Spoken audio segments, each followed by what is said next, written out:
CPIM প্রার্থীর সমর্থনে CITU ডাকে আজকে এই পথসভা হচ্ছে।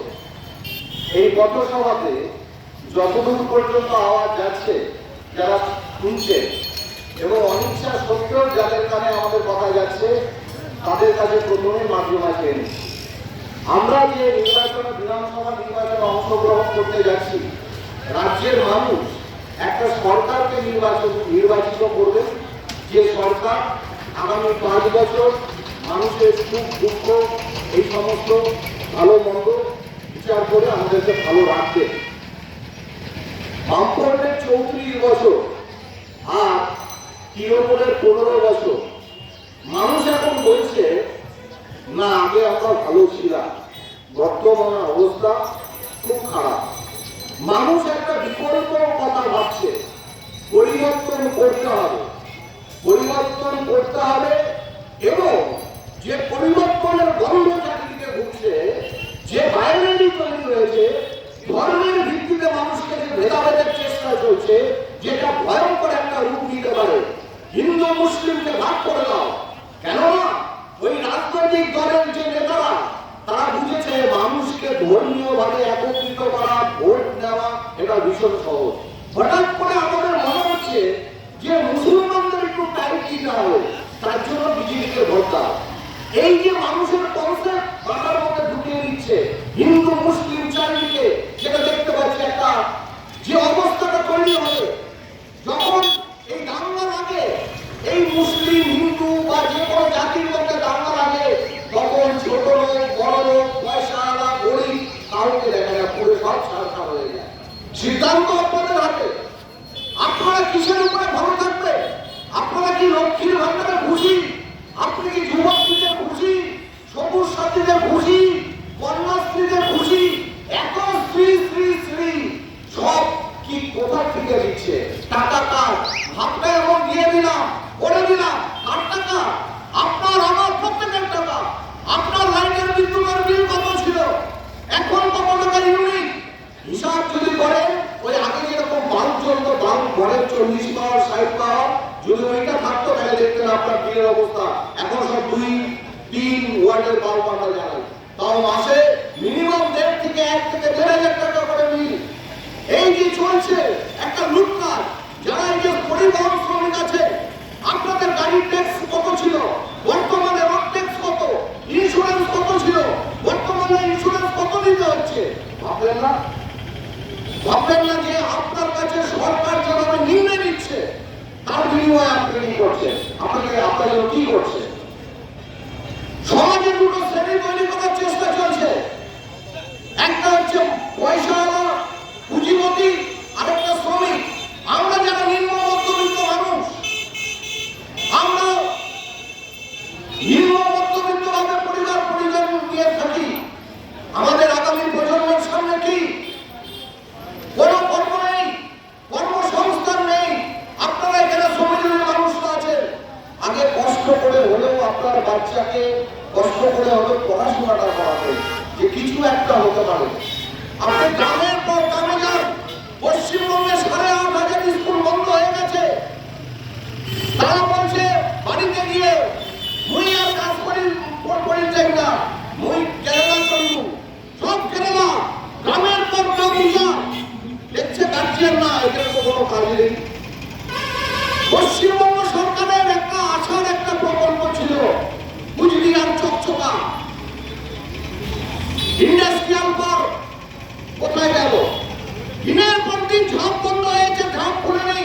একটা কোনো রকমে ঢুকে ঢুকে চলছে। কোনো আলোচনা কোনো রাজনৈতিক দল করেছে? শিল্প তালুকটা প্রায় বন্ধের পথে। এখানে যদি শিল্প তালুক হতো, তাহলে আপনার আমার ঘরের ছেলে মেয়ে সেখানে অনেকেই কাজ করতে পারতেন। কারা আজকে রাজনীতির ক্ষমতায়?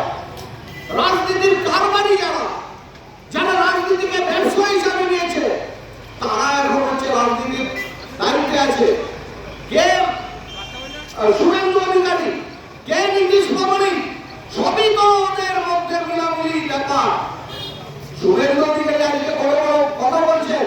একটা গণতান্ত্রিক দেশ, যে দেশে সংবিধান আছে, সেই সংবিধান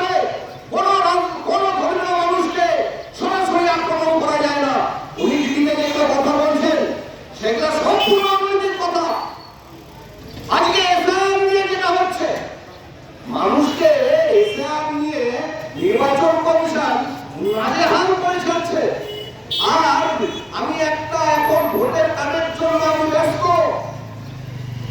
আর যখন ভোটটা হবে ভোটের দিন, সেদিন ভোট দিতে পারবো না। মস্তানরা সব বুথ জ্যাম করবে। নির্বাচন কমিশনকে এটারও গ্যারান্টি দিতে হবে। আপনি যেরকম আমাদের বৈধ নির্বাচনী আচরণবিধি চালু করে যেমন মানুষকে একদম নাজেহাল করে আমি নাগরিক কিনা, আমি ভোটাধিকার দিতে পারবো কিনা সেটা যেমন দেখছেন, মানুষের ভোটটাকেও নিশ্চিত করতে হবে। মানুষ যেন সঠিকভাবে ভোটটা দিতে পারে। আপনারা এখানে শ্রমজীবী অনেকেই আছেন, আপনারা মোটামুটি একটা সিদ্ধান্ত নিয়ে ফেলেছেন যে কাকে ভোট দিবেন। ভোট দেওয়ার আগে একবার ভাববেন আপনার সন্তানের কথা, একবার ভাববেন আপনার বর্তমান সামাজিক অবস্থার কথা। সরকারের দুটো প্রাথমিক কাজ, একটা হচ্ছে শিক্ষা, একটা স্বাস্থ্য। এই প্রাথমিক দায়িত্বকে এই সরকার সম্পূর্ণ ফেলিও। আপনি ভাবছেন শিক্ষা আমার কাছে এত চাকরি টাকরি হবে না, পড়াশোনা কোথায় রাখে জায়গা, ভুল। আপনার বাড়ির আপনার এলাকায় যদি শিক্ষকের হার কমে, তাহলে দিন দিন যেটা হবে দেখবেন একটা ঘটনা যদি ঘটে, বড় ঘটনা, দেখবেন ওর মধ্যে শিক্ষার অভাব আর নেশার প্রভাব, এই দুটো প্রকটভাবে কাজ করে। আজকে মমতা ব্যানার্জি দুদিন যখন বামফ্রন্ট সরকার ছিল, যুব সমাজকে মদ খাইয়ে খাইয়ে বলে শেষ করে দিয়েছিল। আর আজকে মদের দোকানে যান, কত মদের দোকান আপনার বাড়ি, এটা বলতে কোনো দ্বিধা নেই। কেউ না কেউ বাড়ির পরিবারে মাঝে সাথে অনেকেই ড্রিঙ্কস বা মদ খান। যে মদের দাম ছিল 50 টাকা, সেই মদ এখন 300 টাকা। এইভাবে খাচ্ছে, সংসারগুলো ধ্বংস হচ্ছে। আপনারা সারাদিন পরিশ্রম করে 400-500 টাকা আপনারা পান।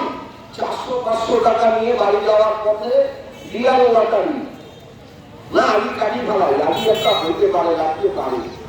মাথাভাঙা শহর থেকে এই রিয়াল লটারি, বিভিন্ন লটারি ধরুন মাথাভাঙা শহর থেকে প্রতিদিন 50 লক্ষ টাকা তুলে নিয়ে যাচ্ছে। আর হয়তো 10-12 লাখ টাকার প্রাইস মাথাভাঙায় দিচ্ছে। এই যে টোটাল প্রতিদিন টাকা চলে যাচ্ছে, বিভিন্ন নেতাদের নাম আসছে, এই সমস্ত লটারির টাকা তাদের হাতে যাচ্ছে। ভাববেন না পরিবার করে কষ্ট করে আপনি এই যে কৃষক মরে গেল, তামাক নষ্ট হয়ে গেল, ভুট্টা নষ্ট হয়ে গেল, আলু কৃষক ক্ষেতের থেকে তুলতে পারলো না, আলুর উপরে চাহিদা লাগিয়ে দিল। আবার এই যে প্রকৃতির খেলাধুলা চলছে, অমর বৃষ্টি, এখন এপ্রিল মাস মোটামুটি ভালো গরম থাকার কথা, পরিবেশের ভারসাম্য দিন দিন নষ্ট হয়ে যাচ্ছে। পরিবেশ নিয়ে কোনো সরকারের কোনো মাথা ব্যথা নেই। আসতে হবে, ভাবতে হবে, আমি আমার শিশুকে, আমার ইসাকে কোথায় রেখে যাচ্ছি।